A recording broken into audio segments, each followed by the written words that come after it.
ஓம் come கணபதியே நமக. அனைவருக்கும் அன்பு வணக்கம்.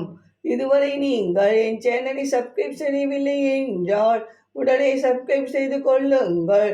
அப்பொழுதுதான் நான் போடும் முக்கிய தகவல்கள் உடனுக்குடன் உங்களுக்கு கிடைக்கும். வாசலில் மா அம்மா என்ற குரல் கேட்டது. வேலைக்காரி சரோஜா மகள் சங்கீதா தான் வந்திருந்தாள். மா, எங்க அம்மாவுக்கு காய்ச்சல்மா, அதான் நான் வேலை பார்க்க வந்தேன்மா என்றாள் சங்கீதா. சரி சரி, சீக்கிரம் போய் வீடு கூட்டி தொடச்சிட்டு பாத்திரமெல்லாம் தேய்ச்சிடு சங்கீதா என்றாள் அமுதா.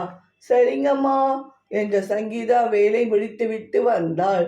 மா, எனக்கு காலேஜ் படிக்கணும்மா, கொஞ்சம் உதவி செய்யுங்கம்மா, நான் தான் ஸ்கூல் ஃபர்ஸ்ட்டுமா என்றாள் சங்கீதா.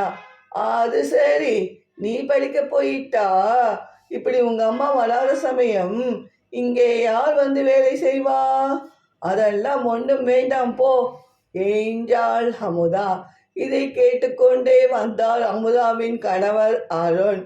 வேலைக்காரி மகள் படிக்கக்கூடாது என்று எந்த சட்டமும் இல்லையே அமுதா, இன்று மனித உரிமைகள் தினம், நீ படிப்பதை யாராலும் தடுக்க முடியாது சங்கீதா, நான் உன்னை படிக்க வைக்கிறேன்மா என்றாள் அருண்.